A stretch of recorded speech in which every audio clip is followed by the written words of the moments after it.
This is the High-Stakes Lowdown, a RotoViz podcast brought to you by the Fantasy Football Players Championship. I'm Eric Balkman from the High-Stakes Fantasy Football Hour, the Better Sports Network, and the FFPC. You can connect with me on X at Eric Balkman and the FFPC on X at FFPC. Before we get into the show, I want to remind everyone that you can get a listeners-only 10% discount to RotoViz by using the code RVRadio2025. That's RV Radio 2025. Your subscription gives you unlimited access to all of the RotoViz content and tools, and it supports the podcast channel as well. Now, without further ado, here's the latest episode of the RotoViz High-Stakes Lowdown.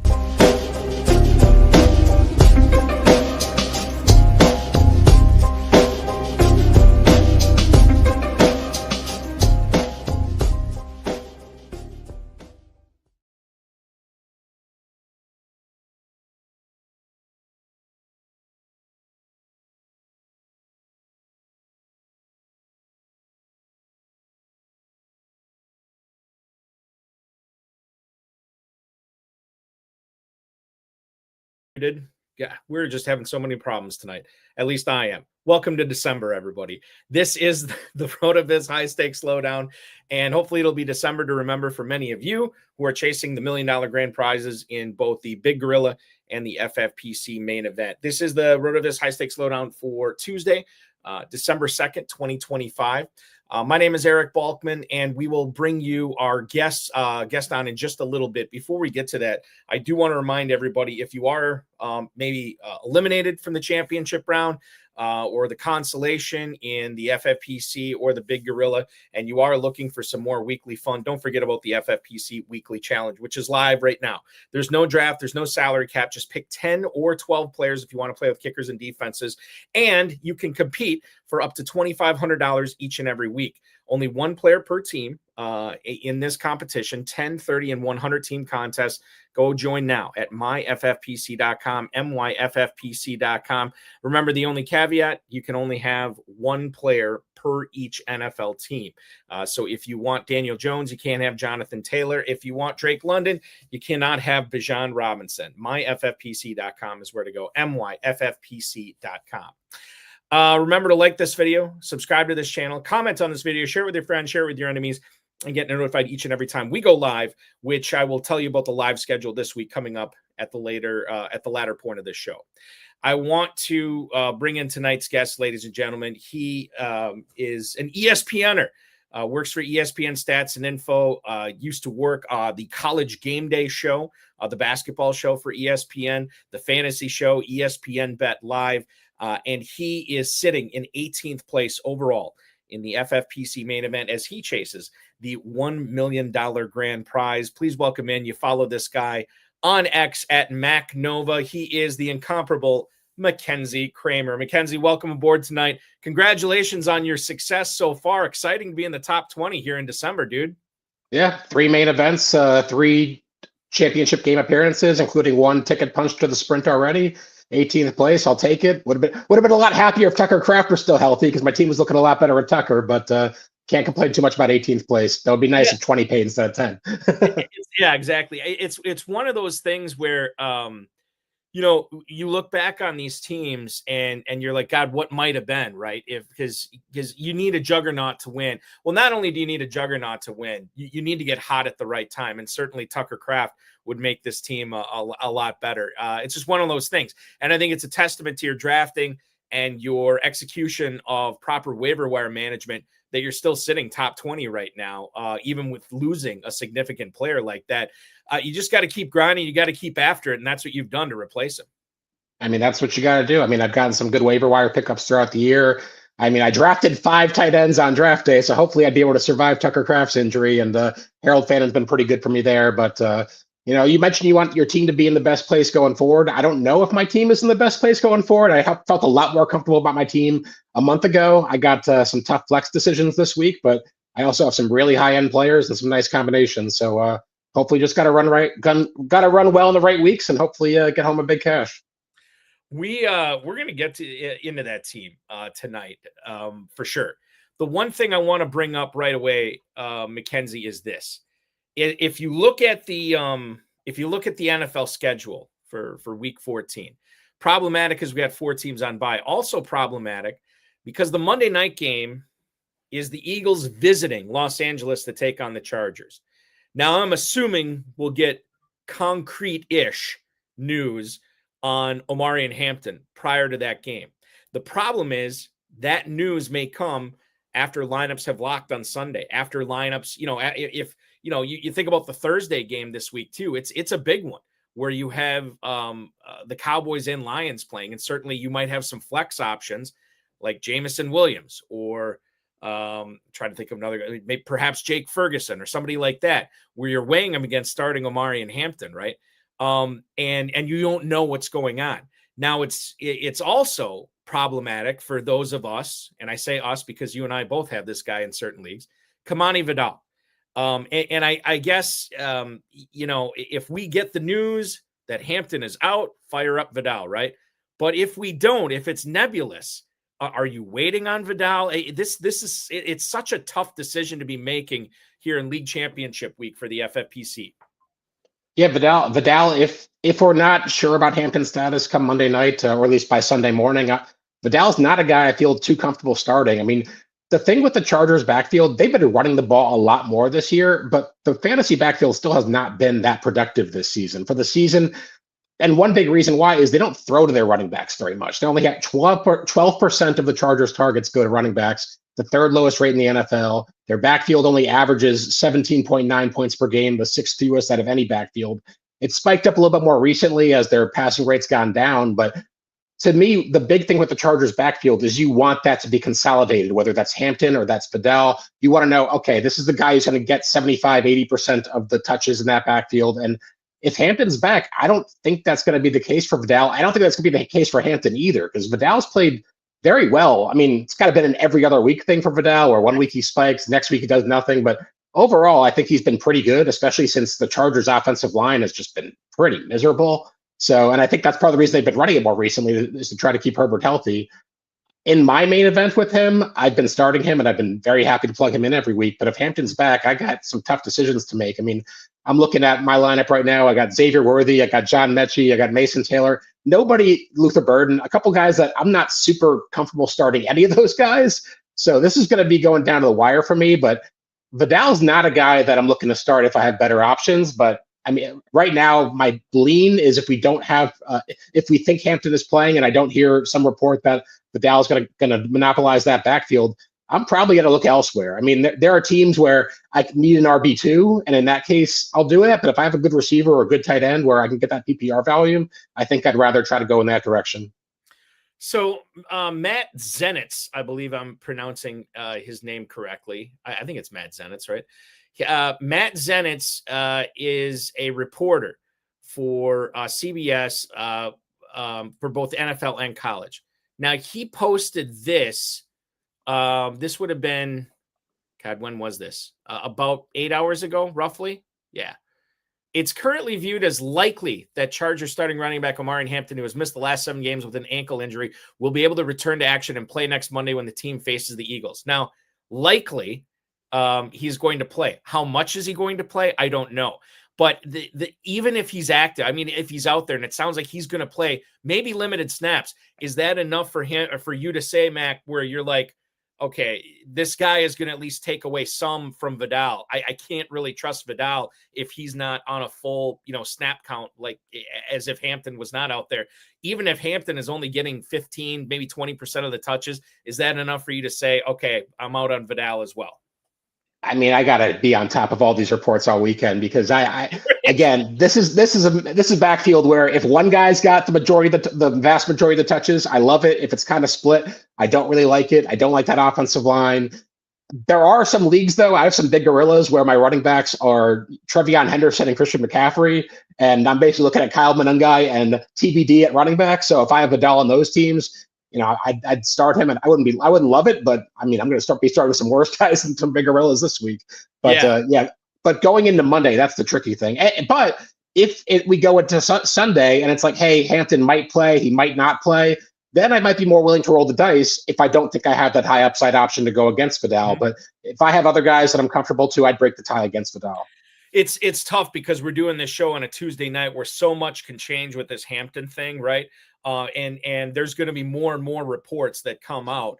And the good part is you don't have to make a decision on this, for another 4 or 5 days, which is great because this is the type of thing that can change quite a bit as we move up to Monday Night Football. Now, I want to bring this up because it got some traction in the chat here. Dr. Evil posted about you drafting 5 tight ends, Mac. Sheesh, 5 tight ends. That's what I call cranking it purple. That's true.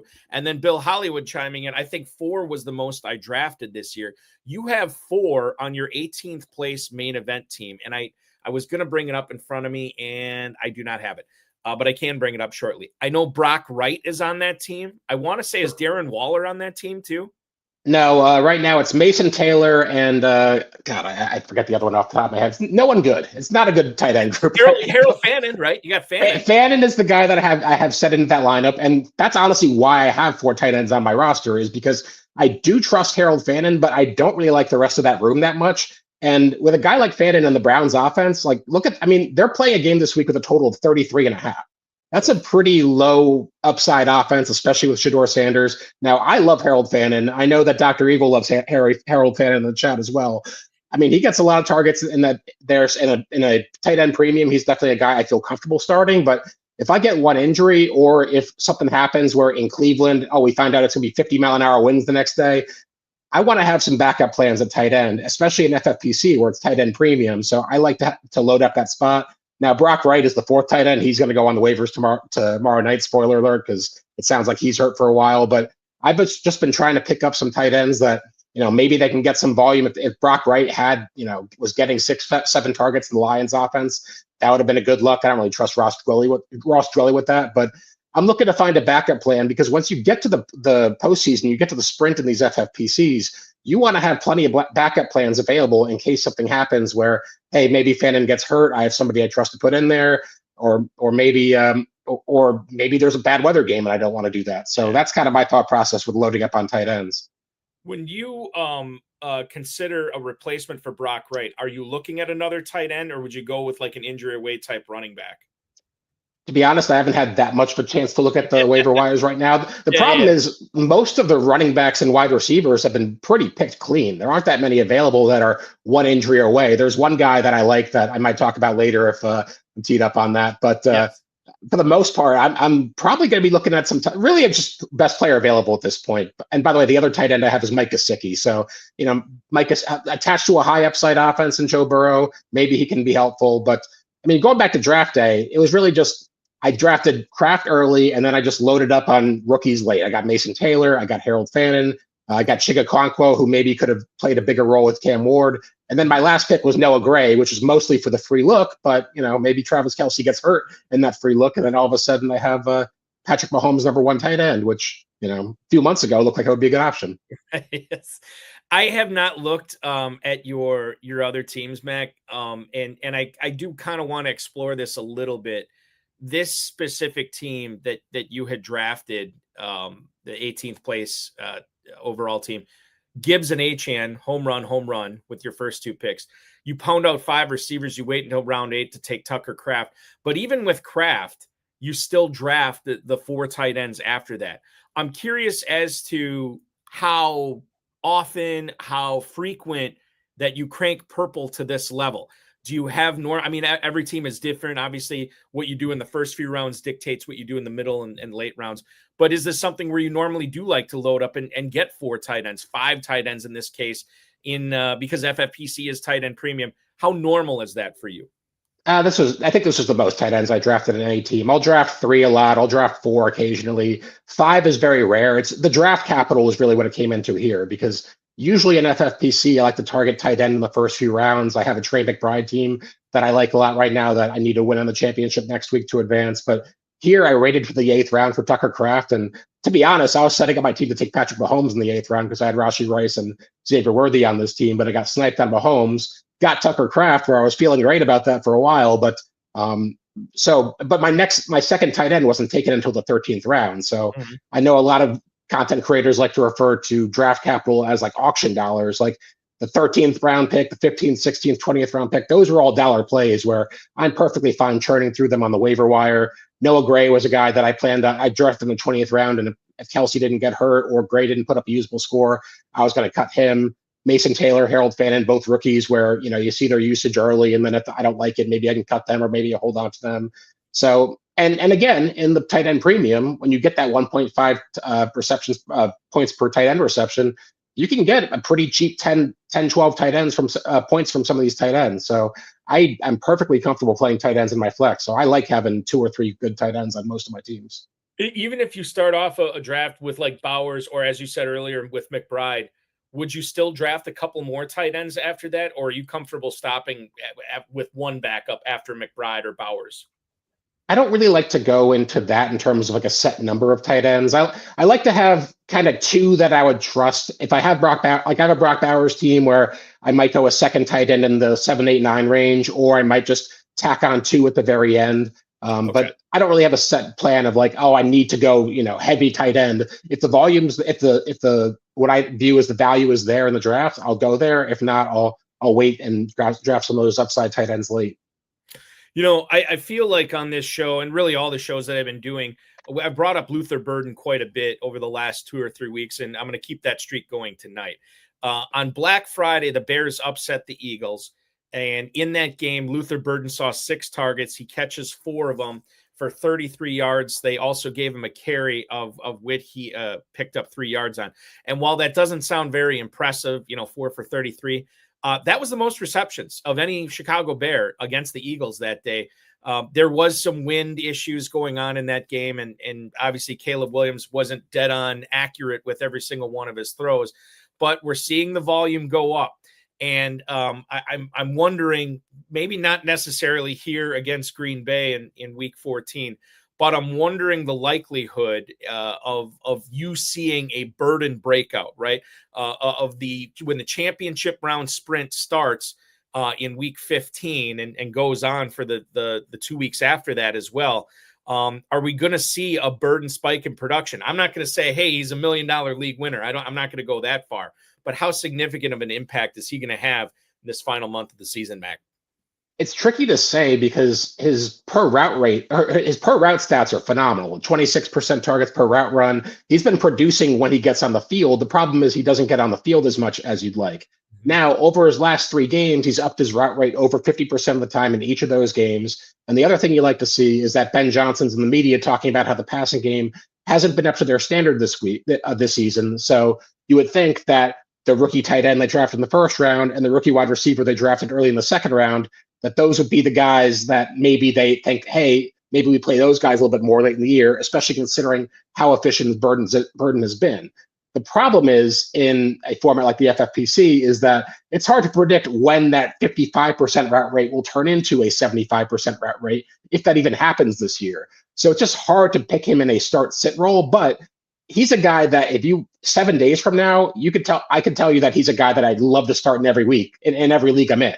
Or he could just keep playing around the same amount of time, and then he's a receiver 4, receiver 5, maybe a low end 3, and a guy that I don't really want to start, but maybe he can get a spike, or maybe this is the week for him.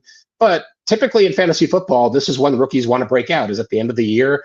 It's 14 games in his career right now, so hopefully this is the week for Burden, because I have a lot of Luther Burden and I would like to be able to start him in some of these leagues, but I can't quite pull the trigger on him yet. But if you tell me in a week or 2 that he's one of the guys that you absolutely want and need to have in the sprint, I really wouldn't be that surprised. And Steve Yergalos already telling me, Balkis, that there's a non-zero chance that he could break out. Yes, there is a non-zero chance of that, which I believe, Mac, I stole that from ESPN legend Nate Ravitz, who would use the term non-zero chance all the time. And I'm like, God, what a beautiful phrase that is. So I'm going to start using it. This is the first time I'm giving proper attribution to that. Nate Ravitz watches this show every week. So Nate, you're welcome, or you're welcome for the attribution. I'm just kidding. He's not watching. Okay. Moving on. Before we move on, I'm going to say this about Luther Burden. I think he's one of these guys that you keep on your roster. And if you are down, in the sprint, but within striking distance, week 17 for the $1 million, and you need like an upside guy, They're at San Francisco that week, and the 49ers defense seemingly is just hemorrhaging injuries. So I could see in a scenario where that's the type of guy you want to deploy, and that'll be your, pardon the term, Hail Mary to try to get to the top of the leaderboard in the main event or the Big Gorilla. But unless I see, I'm with you, Mac, unless I see something here tangible that this guy is getting double-digit targets, that he's more of a focal point, if not the focal point in the Bears passing game, he's a guy you keep on your bench as long as Moore is healthy, as long as Loveland's healthy, as long as Odunze's healthy. I think that's it. You want to have him in the holster just in case, but not a guy that you want to deploy until we see something first. But that's a great point about the game theory, because he's not going to be started very well. And when he breaks out, it could be in a big way, and not many people are going to start that. So if you need a high upside swing that actually has a realistic chance of hitting, that's not a bad option, especially since he's going to be so low started most likely. Steve G also posting, how about this, Mac? The $1 million winning lineup could have Michael Wilson, Adonai Mitchell, and Devon Vele I mean, listen, that's probably not going to happen, but my God, if it did, fantasy would explode. That'd be tremendous to see. I know Mac would not want to see that because he does not have all three of those players on his 18th place team. Okay, moving forward, Xavier Worthy is a player that I went back and forth on during drafting season. I get him in this draft, and I kind of ignore him for a couple of drafts. Then I'd pick him up again. And by and large, I haven't really been too thrilled with what I've got out of him this season. Obviously, he had the shoulder thing earlier this year as well. Travis Kelce, Rashee Rice went to another level on Thursday. So he's dealing with battling for targets with both those guys. And Hollywood Brown also caught a touchdown from Patrick Mahomes in that game as well. I noticed you have him on this team that's in the top 20, Mac, and he could be a pivot from Kamani Vidal if you decide not to go with Vidal if it looks like Hampton's going to play. And I'm wondering, with all the other options you have on that team, and I think this is how I'll lay it out to you as far as everybody watching this for tangible advice. I wonder if we're not better off just breaking ties against Xavier Worthy right now, unless you're presented a situation where you do need a lot of points week 17. You just hope that Worthy has a big week. I just think that there's just so much trust with Kelce and Rice and everything going with those guys right now. It's tough to put Worthy in a starting lineup. Man, that's my biggest regret about my main event team is I came down to Devontae Adams versus Xavier Worthy, and I went with Worthy. I guess I watched too much Davis Maddock, though. Shout out Davis. But he's not a guy that I want to start or I feel comfortable starting. There are a couple decent things with him. He does get nearly 7 targets per game over his last 5 games, still running a lot of routes, getting 77% of routes, still getting a couple touches in the running game. The biggest problem with Worthy is that he gets no red zone usage whatsoever, especially since Rashee Rice came back. Since Rice came back, Rice has 17 of the 35 red zone targets. Worthy only has 3. Now, the volume gives him an okay floor. I still kind of believe in the talent, but not nearly as much as I used to. I mean, the shoulder injury also threw a wrench into that too. It's 20 years. At the bottom line, he's 22 years old with blazing speed with Patrick Mahomes, and he's a former first-round pick. So I want to give him a pretty extended chance and leave the light on for him, but he's probably a low-end receiver 3 or a high-end receiver 4 right now. And if that's what I need, and in that main event, that very well might be what I need, because I don't really trust Kamani Vidal right now either.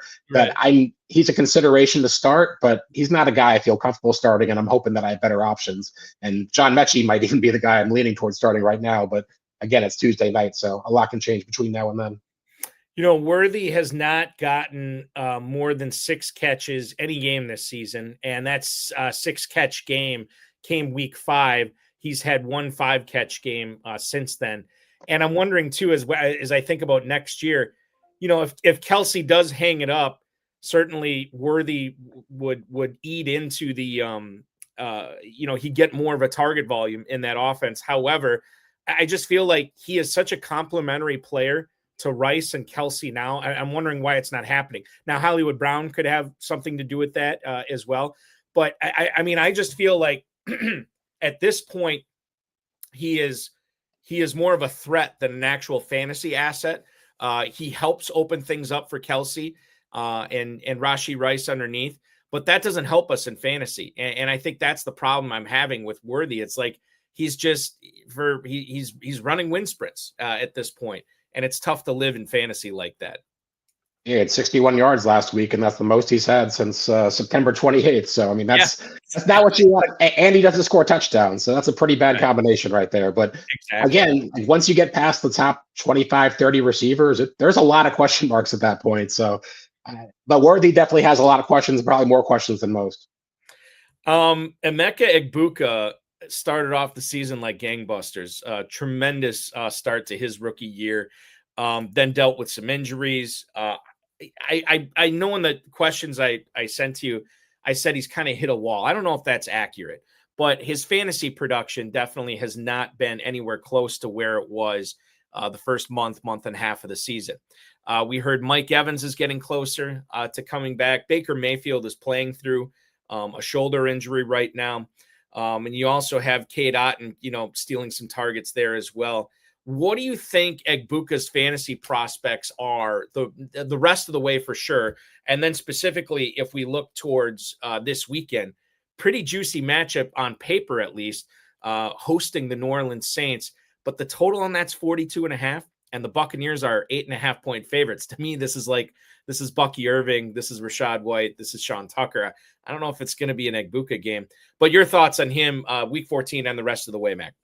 I mean, he's still a guy that I think is an every week starter for you. And I mean, there's not that many receivers I'd rather start than Emeka Egbuka. He's probably top 20, maybe even top 15, because even during his recent slump, he's tied for 7th in the NFL in targets, averaging 9 per game. I mean, you look at his last few games, 12 targets, 9, 13, 9, 8, 8. Now, the production hasn't been there, but the volume is there. He's also getting a lot of air yards. He's 17th in air yards in that span. He's getting usage in the red zone and the end zone. He's got 6 end zone targets during that span. From a usage perspective, everything you want is there. And yeah, the Saints matchup, they're probably going to take the lead and run it a little bit late. But I still look at Egbuka and I see Saints, Falcons, Panthers, Dolphins. None of those defenses really scare me. I'm not taking Egbuka out of any of my lineups unless I have a complete super team, and I don't really have any more super teams available wide receiver. So Egbuka is a guy that I'm starting every single week, and yeah, he might have another 8 for 32 or another 3 for 32 or some other bust game, but I think that he could also break out at any moment, and we've seen him have some huge spike weeks this year, and I think he's very capable of doing that at any game the rest of the year. Can't remember if it was Joe Pisapia or Chris Welsh from Fantasy Pros. They talked about these, not about Egbuka in this sense, but they talked about, I think it was Lamar Jackson, where he's a Titanic player, where you're playing the violin, you're on the deck, the ship's going down, but you don't care. Justin Jefferson was also a Titanic player. And I don't think Egbuka is a Titanic player at this point, but I do think it's really difficult to sit him. He's had 2 games this year where he saw fewer than 7 targets.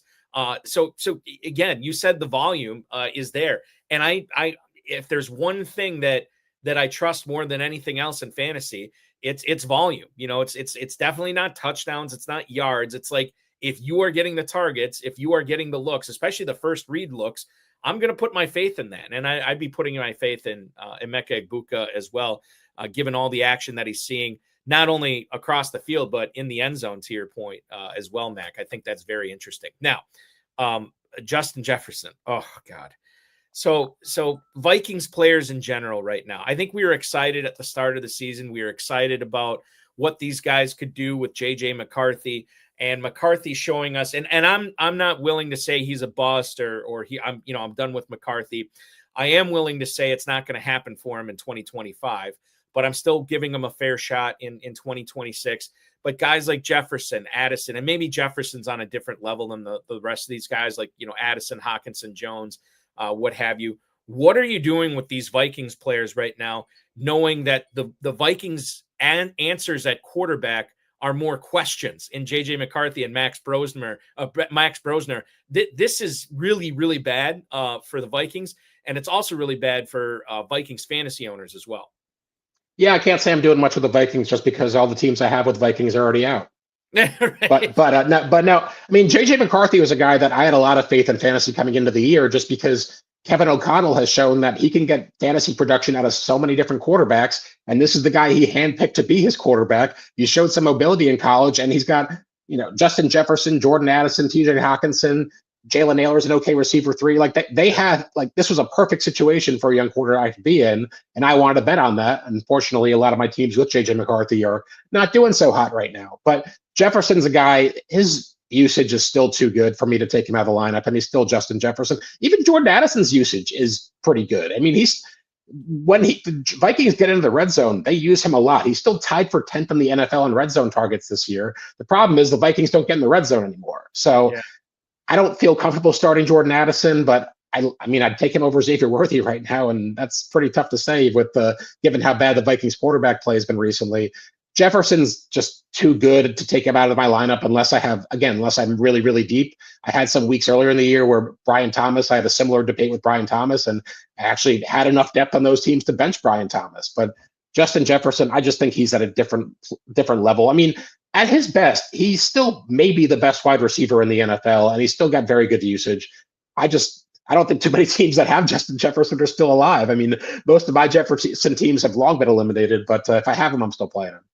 You know, what's crazy about this is Addison in 3 out of the last 4 weeks, he has seen at least 7 targets. He saw, and I would not have believed this. And I was not watching this Vikings-Seahawks game all that closely because it wasn't a great game. He saw 10 targets against Seattle. So Brosmer threw to him 10 times. Now he only had caught 5 of those for 36 yards. But again, like he was getting the targets. He was and they get Washington this week. It's a much better matchup than Seattle. You get Dallas the week after that, which I know their run game, since they acquired Williams from the Jets, their run game's improved, but I think you could still attack their passing defense. The Giants after that. So there are some good matchups here coming up for Addison. I'm with you on Jefferson. I always say, Mac, I'm a weak man.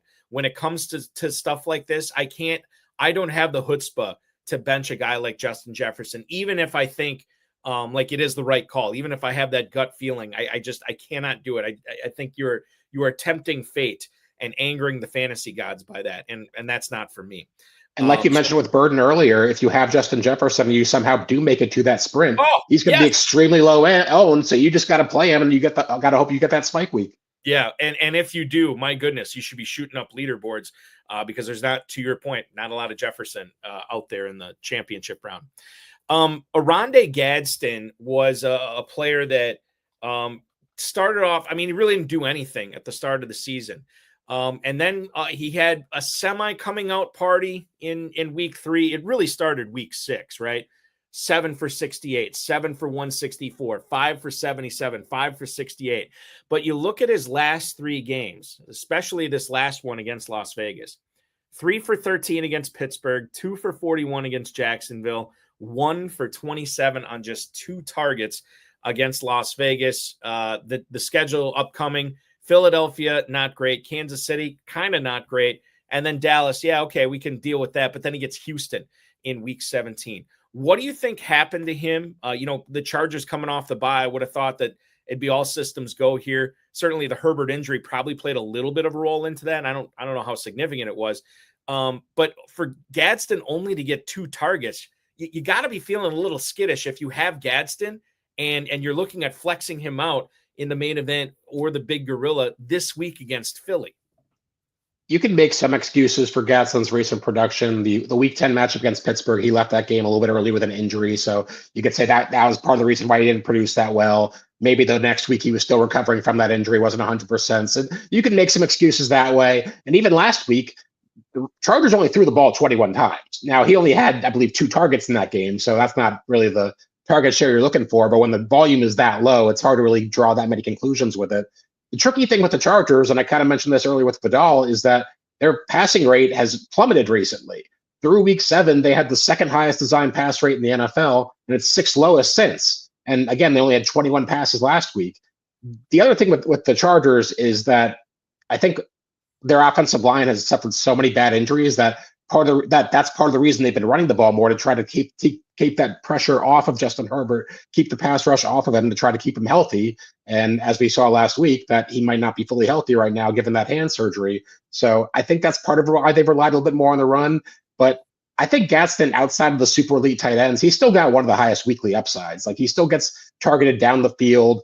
Like it could be any one of those Chargers pass catchers in a given week. Now the problem is when the volume is a lot lower, it's probably only going to be one of them or one and a half of them instead of, hey, early in the year you might get a Quentin Johnson spike and a Ladd McConkey or a Keenan Allen or a Gadsden spike. Now you might only be getting one of them, but I still think he's probably a top 10 to 15 tight end weekly. So it's hard to bench that guy, especially in FFPC where you can play them in the flex and you get the extra half point per reception. I think Herbert plays this week. I'm going to get to him in a second. If Trey Lance is out there instead of Herbert, then Gadsden would be a sit for you in that case. Yeah, I'd say so. I mean, Trey Lance, their designed run rate has already been so low, and if you throw in a guy who can't really throw that well in Trey Lance, and it's probably going to be even lower next week. So I think, I mean, again, all of these questions are contingent on who else you have. Yeah. But if I have another option that I'm close to, and Trey Lance is a starter, I would break the tie against Gadsden. But again, like we talked about with the Vidal and Hampton, we might not know that on Sunday morning. You know, that's the other thing too, is like with Hampton coming back, maybe we do see more of a commitment to the ground game. I know it's hard to do that. It's nice to say that you want to do that in theory, but running behind such a battered offensive line, you may not have that opportunity to. Regarding Justin Herbert, he underwent surgery on his non-throwing hand. This would have been yesterday. I believe it was yesterday. And Herbert said on Sunday he does plan on playing. And it sounds like pain tolerance is going to be a big thing for Herbert. I don't worry about pain tolerance with Justin Herbert. That guy has gutted out some nasty stuff over the years. And there's no way an injury to his non-throwing hand is going to keep him out. However, if that is the case, Mac, are we concerned about the level of production we would get from Herbert with this, you know, recovering from surgery in his non-throwing hand? How significant of that? How significant is that in regards to Chargers pass catchers if Herbert's out there with his throwing hand good, his other hand maybe not so good? Yeah, it's hard to really tell. I mean, as you've mentioned before, Justin Herbert's played through a lot of significant injuries in his career. There have been some weeks where I know the betting market has basically planned on Herbert not playing, and then all of a sudden you get to Saturday afternoon and you find out, oh, he's actually going to play and he's not going to miss a beat. And though if he's hurt, I don't think that he's going to be quite as productive as normal. But is it really going to affect my projection of Gadsden that much? Probably not. If he's on the field, I kind of trust the pass catchers and I kind of trust Justin Herbert, but it's not a guy that I'm loving to start, especially given the passing volumes kind of fallen off in recent weeks. But to me, if Herbert's on the field, I feel a lot more comfortable starting Gadsden no matter what.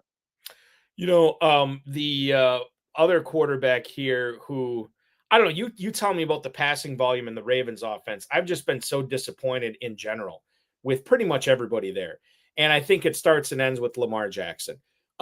Despite what did John Harbaugh say this week? Something like somebody asked him after that Ravens game, after that Thanksgiving game that they dropped to Cincinnati, and they asked him, is Lamar Jackson healthy right now? And Harbaugh, and I'm paraphrasing here a little bit, but I think he basically said something to the effect of, yes, Lamar Jackson is healthy enough to play right now. You know, so it's not like not great. And I think we can see that. I mean, like his running attempts are way down, his rushing yards are way down. He has not thrown. I mean, like the amount of passing touchdowns he's had in like the last 4 or 5 weeks has got to be some of the lowest. It's got to be the lowest stretch of his career. Hard to beat zero. Yeah, it is hard to beat zero.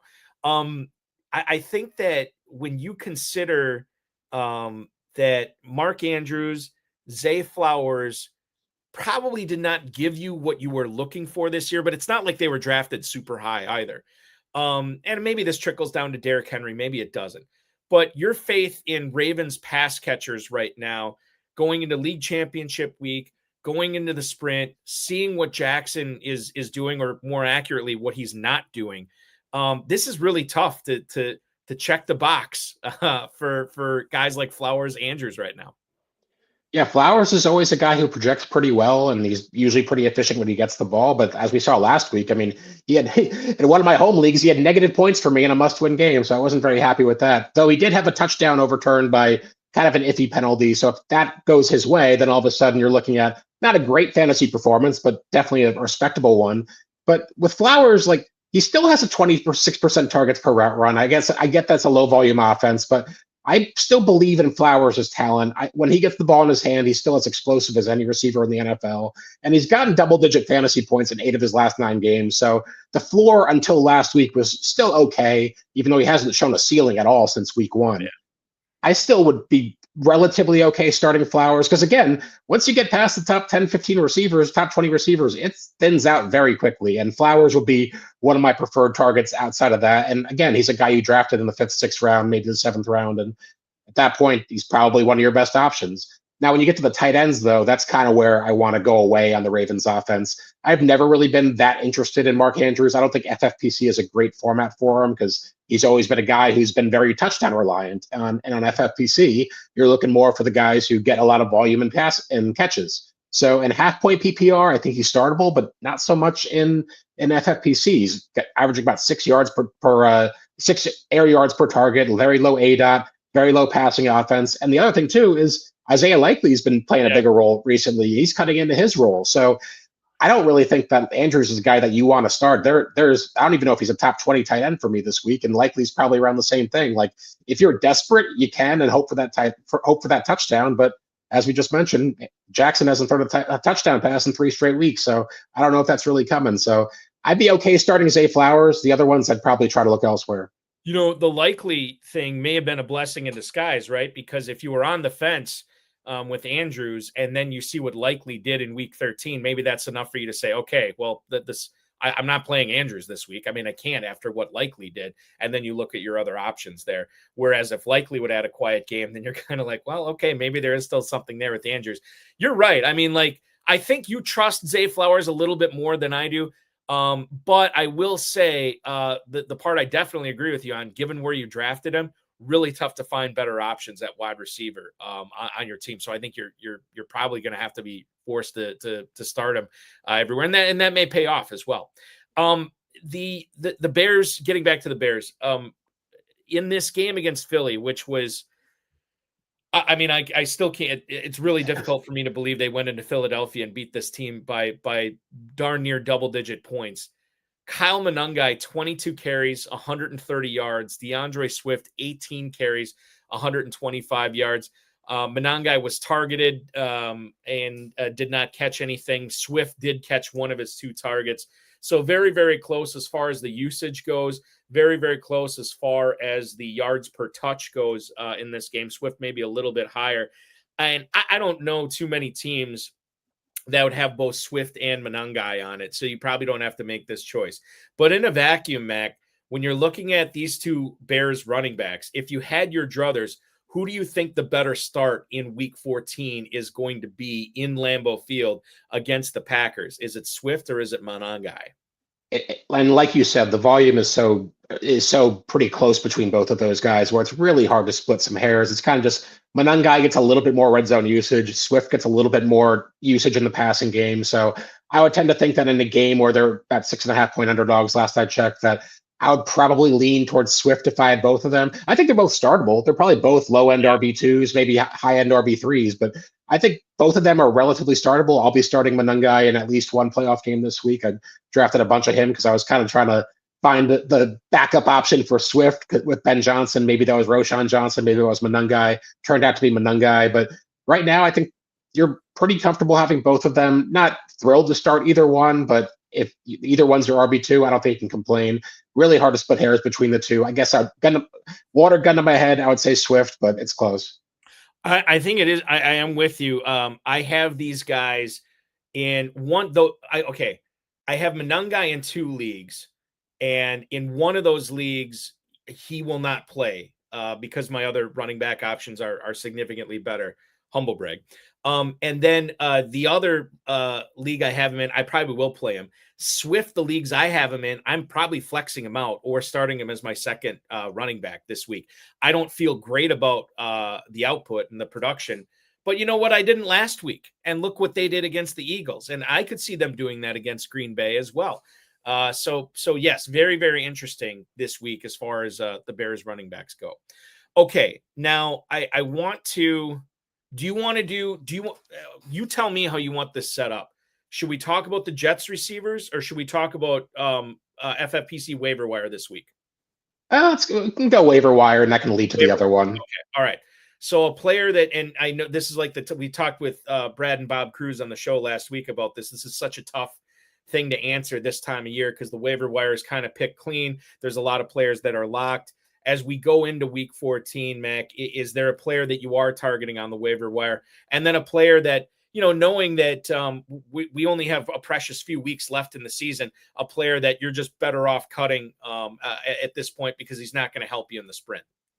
I mean, I don't think Darren Waller is available in that many leagues, but if he's still out there, he'd be a guy I would target at tight end.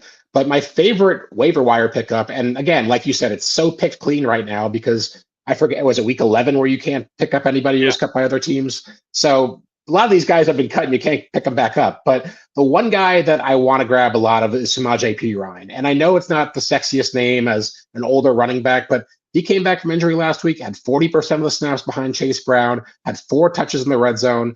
I'm going to be starting him in probably 2 Big Gorilla championships this week, and I'm not happy about it, but he's got a floor where in a Joe Burrow offense, the Bengals have shown they trust him as a pass blocker. And if Chase Brown gets hurt, he's probably going to monopolize that backfield and get a lot of carries. And if we're one injury away from Perine maybe being a borderline RB1, which is crazy to say out loud, but in that offense, given the role that he could have, not like Taj Brooks has done much this year, Perine is a very high upside running back target right now. And he's got an okay weekly floor. So I'm in one league where literally my running backs are Trevion Henderson, Christian McCaffrey, Kyle Monangai, and Isaiah Davis. So I literally so I have 2 guys on bye.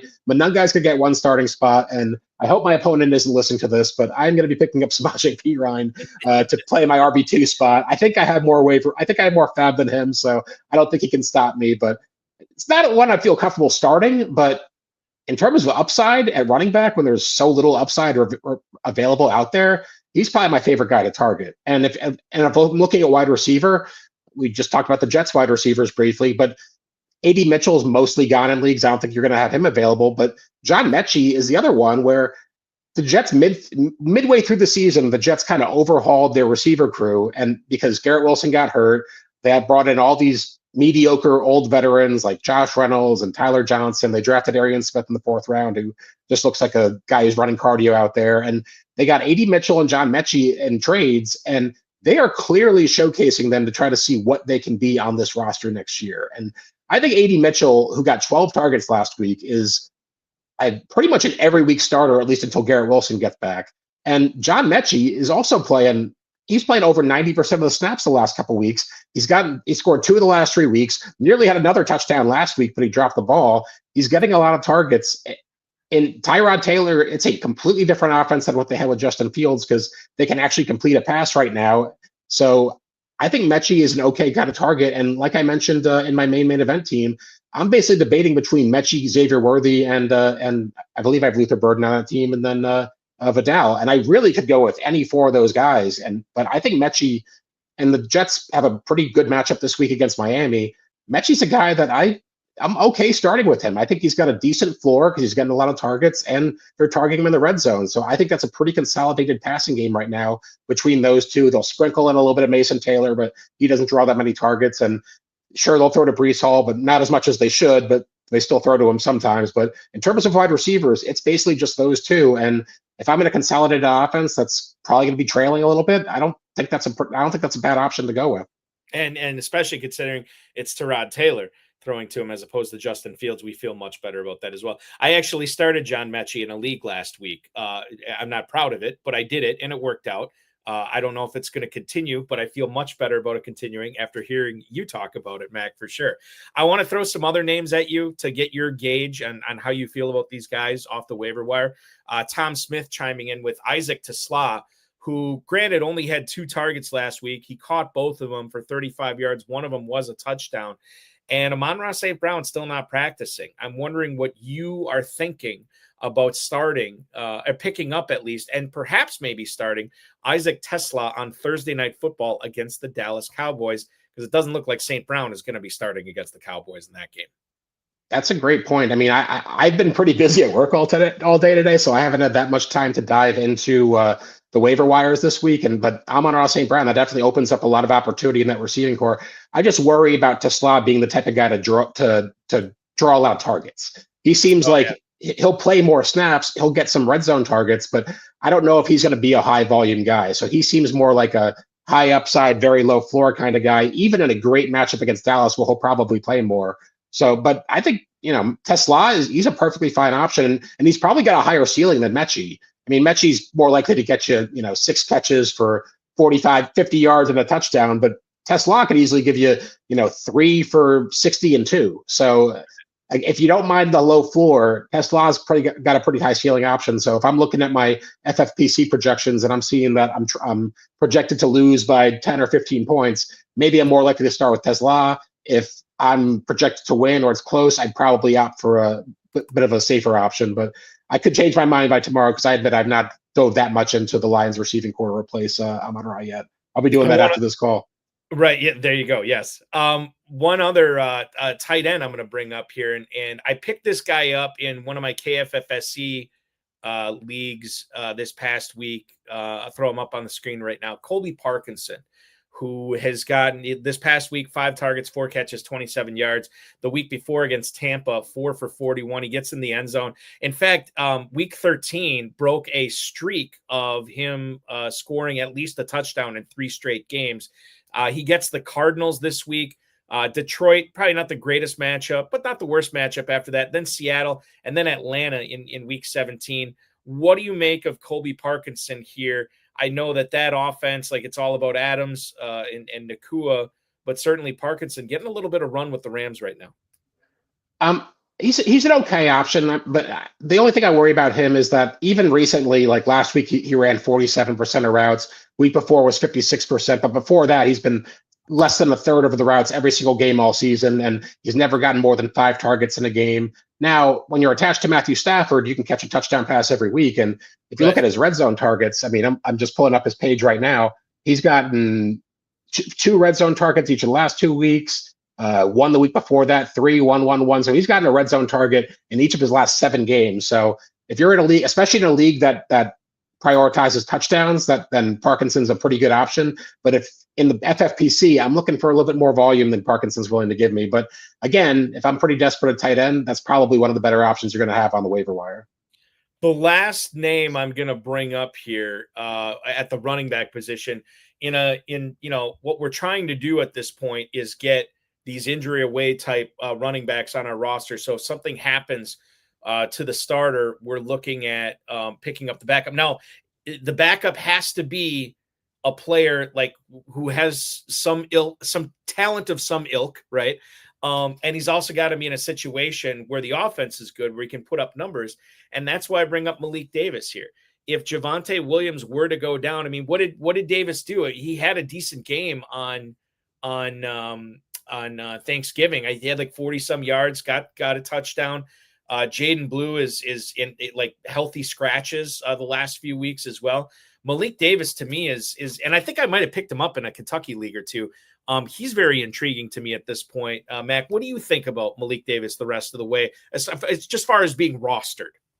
Oh, I think he absolutely should be rostered. That's a really great call on your part, because to the Cowboys, again, it's kind of like the P. Ryan bet. It's not the sexiest name in the world. The former 27-year-old former undrafted free agent's been cut by the team a few different times. He was actually on a winning best ball team I had 2 years ago, and he didn't even do anything all year. So he's been around doing nothing for a long time. But right now, it looks like he's the direct backup to Javonte Williams, and in that offense, that's a really nice role to have. He scored last week. I'm still really tilted he didn't score against the Raiders on Monday night a few weeks ago, and I live bet him anytime touchdown. The Cowboys just decided to take a knee from the 9-yard line with 3 minutes left, but who's counting? But I think Malik Davis is a really, really nice call because, again, at the running back spot, you're kind of just looking for the one injury away guys, and most of those guys are rostered. Malik Davis, not one of them.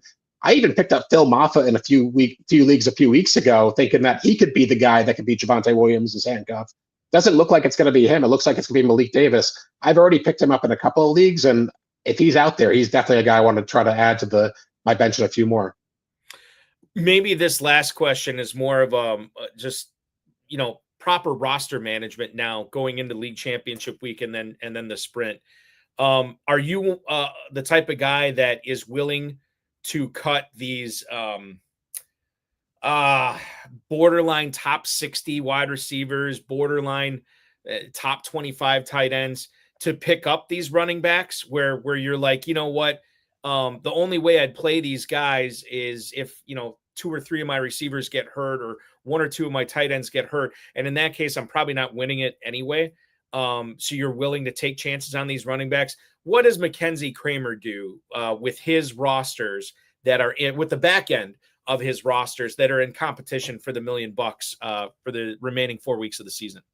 I mean, there aren't that many guys out there like Malik Davis, but he would definitely be a guy that I'd like to target. But to your point, if I have 8 receivers on my team and there's 5 of them I like and there's 2 of them I kind of like, especially if I don't think they have that much upside, like Luther Burden, like I'm not cutting him because he could easily be, he could be the Bears receiver 1 in 2 weeks. I wouldn't be surprised. But I cut Kayshon Boutte a couple of weeks ago in one league because I just needed the roster spot. I actually kind of regret that one because I wish I'd cut somebody else because I actually kind of like Boutte's upside a little bit more than I thought I did at the time. But he was on a week 14 bye, so I kind of broke the tie against that.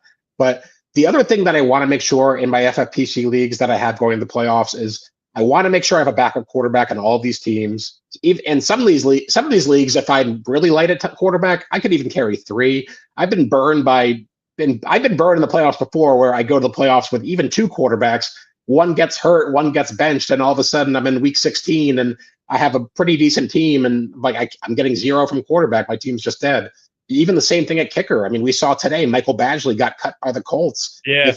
If this is week 16 and Michael Badgley's my kicker, all of a sudden I'm taking a 0 at kicker. So I'm not necessarily prioritizing backup kicker, but if I'm breaking a tie, I want to make sure that all my bases are covered. So I want to try to get 2 kickers. I want to try to get 2 or 3 quarterbacks on a lot of my teams. So it's not the sexiest thing in the world, but you want to try to have your bases covered. Yeah, it's probably not going to win you $1 million if you're starting Geno Smith or whoever else at quarterback. But if you can stash a Mariota or something, if you would have said a couple weeks ago, stashing Jacoby Brissett didn't really look like a high upside option. Now you got Jacoby Brissett and you're looking at man, should I start Jacoby Brissett or Lamar Jackson this week? And I'd still start Lamar, but it's a lot closer than I would have been a couple weeks ago. So that's kind of how I'm looking to highlight to cover the back of my rosters is make sure I have backups at key positions where I'm covered if there's an injury or a cut or something strange happening. And like you said, grab those high upside running backs. So we're kind of running out of time for some of them to hit, but if they're 1 injury away, you're 1 injury away.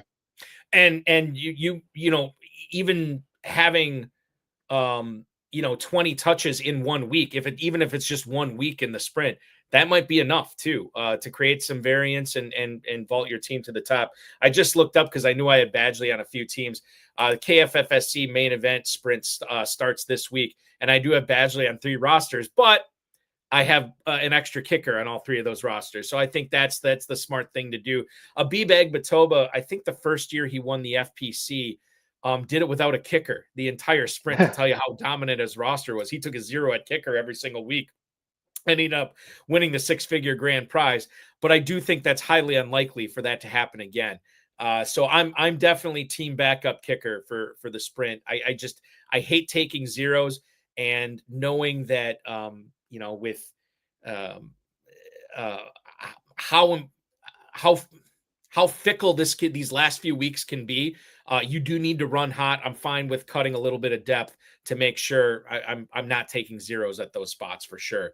And I'm playing Abib in one of my main event finals, and he's only got 1 kicker, so I don't know if he's learned his lesson there. He may not have. And I want to say, are you playing Chad Schroeder in one of the other ones? I'm playing Abib in one. I'm playing Chad in the other, and I don't know the other one. But playing 2 heavy hitters in 2 of my 3 mains. It's a tall task this week, but that's what makes the FFPC so enjoyable is to topple these format. Hey, Abib Agbatoba's won the FPC twice. Chad Schroeder won the original inaugural main event that we did for the FFPC in 2008. He's won a lot of other stuff since then as well. So it'll be fun matchups, good sweats for you this weekend. Hopefully you end up bringing it home. And I know their big focus is trying to get that team up from 18th all the way up to first by the end of the season. So, Mac, I wish you nothing but the best on that. Great insight and stats from you tonight. A guy who works for ESPN Stats and Info, I would expect nothing less. And you definitely hit it out of the park, over-delivered for sure. And I know I've learned some stuff, and I guarantee you've helped out a lot of FFPC players tonight. At Mac Nova on X, is there anything else that we should be aware of that you're working on? Mac Nova, if you want to follow me on Twitter. I don't tweet as much as I used to, but maybe I will one day again. But I write an Eliminator Challenge article for ESPN.com, so that'll be going up tomorrow. I actually got to write that as soon as I'm done with this call, so I haven't really dove into that much yet. My last Eliminator Challenge team got knocked out last week with the Rams losing to the Panthers, so it's never fun writing the article when when you have no skin in the game. But I'll be doing that tonight. But that'll be up on ESPN.com tomorrow, and I'm on behind the scenes on a lot of different shows. So. But it's always good to be on with you, Balk. Yeah, appreciate you having me on. Well, it's always great having you, for sure. At Mac Nova, we will. I'll let you get back to the mania that is December college basketball, crazy stuff, and I'll let you get to that Eliminator article and start grinding waivers for the last week of the main event here as well. Thank you so much for joining me. Happy holidays to you and yours, and we will talk with you again soon. And only a month and a half till these never too early best balls. I can't wait to be drafting some Superflex teams at the end of January. Love it. Thanks, Mac. Be good. Take it easy. Thank you. I will see you. That is Mackenzie Kraemer, ladies and gentlemen, at Mac Nova on X, 18th overall in the FFPC main event. One of the hardest working guys out there. And you can see how he's gotten his team into the top 20. That will complete tonight's episode. I want to remind you that the FFPC Weekly Challenge is live right now. MyFFPC.com. No draft, no salary cap. Just pick 10 players or 12 players if you want to play with kickers and defenses. One player per team. So if you want Kyle Manunga, you can't have DeAndre Swift. If you want, I don't know why I always blank on this. If you want Cortland Sutton, you can't have RJ Harvey. Win up to $2,500. 10, 30, and 100 team contests. MyFFPC.com is where to go. MyFFPC.com.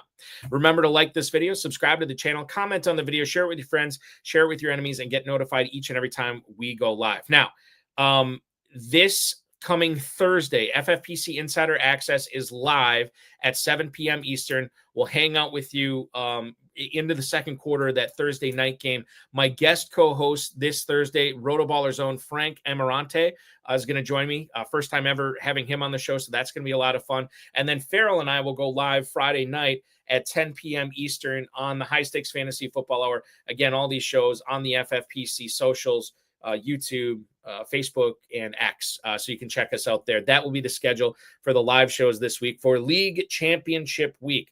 Good luck to all of you battling in your Big Gorilla and main event league titles, especially if you need that win to get into the championship round as well.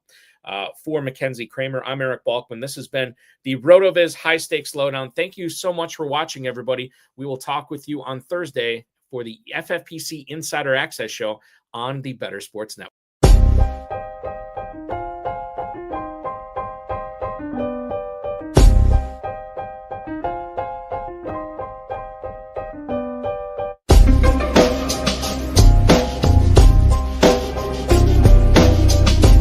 Thank you for listening to the High Stakes Lowdown, a RotoViz podcast brought to you by the Fantasy Football Players Championship.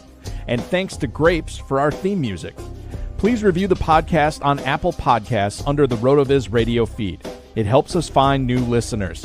Contact us via email at rotovizradio@gmail.com. We'd love to hear what you think and connect with us on X at RotoVizRadio. Remember, you can always support the show by subscribing to RotoViz at a 10% discount using the code RVRadio2025. That's RVRADIO2025 through the NFL Podcast homepage at rotoviz.com/podcast.